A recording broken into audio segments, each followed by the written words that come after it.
அப்புறமா ரூம்லாம் பாத்துட்டீங்களா? பிடிச்சிருக்கா?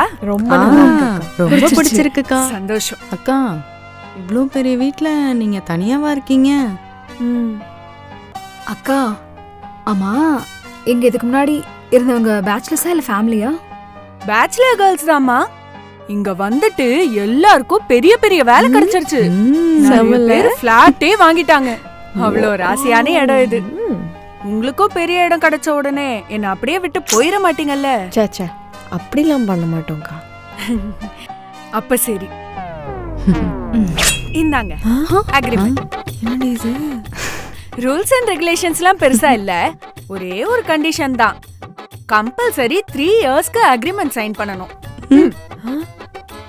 என்னக்கா அது 3 இயர்ஸ்? ஏதாச்சும் ரீசன் இருக்கா? அது ஒண்ணும் இல்ல. நீங்க எதுவும் தப்பா நினைச்சுக்காதீங்க. இங்க வரவங்க எல்லாரும் பெரிய இடம் கிடைச்ச உடனே இந்த வீட்டை விட்டு போயிடுறாங்க. இங்க இருக்கிற வரைக்கும் நல்லா பழகுறாங்க. அதுக்கப்புறம் எனக்கும் பிரிய மனசு வர மாட்டேங்குது. நீங்களே சொல்லுங்க, ஒரு வீட்ல 3 வருஷம் கூட இல்லனா எப்படி? அப்பதானே ஓனர் டெனன்ட் ரிலேஷன்ஷிப் ரொம்ப நல்லா மேல மேல வளரும். ஆமாக்கா, நீங்க சொல்றதும் சரிதான். நீங்க மட்டும்தான் இங்க இருக்கீங்களா? ரொம்ப போர் அடிக்குமே, என்டர்டைன்மெண்டே இருக்காதே. ஆமாமா, தனியா தான் இருக்கேன். என்ன பண்றது? மேல் போர்ஷன்ல இடம் இருக்கு. நான் தான் இது வரைக்கும் யாரையும் விடவே இல்லை. இவ்ளோ பெரிய வீட்ல நான் மட்டும் தனியா இருந்தா எப்படி? ஊரு தப்பா பேசும்ல. நான் ரொம்ப ஆர்த்தடாக்ஸ் ஃபேமிலில இருந்து வந்திருக்கேன். என்னால வார்த்தைலாம் தாங்கிக்க முடியாது. எவ்வளவு நல்ல ஓனரா இருக்காங்க பாருங்க.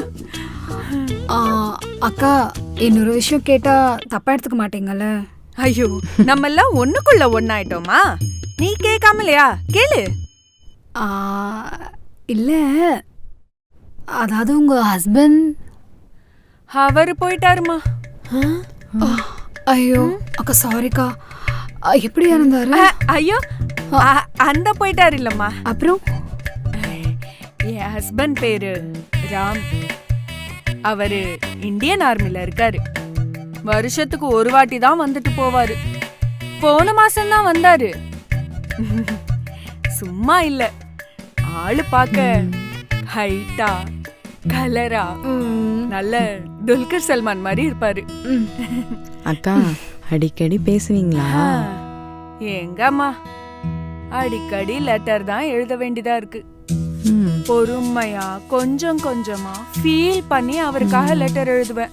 அவரும் பதிலுக்கு கடிதம் போடுவாருன்னு நினைச்சு வெயிட் பண்ணி எங்க எழுதவே மாட்டேங்கிறாரு.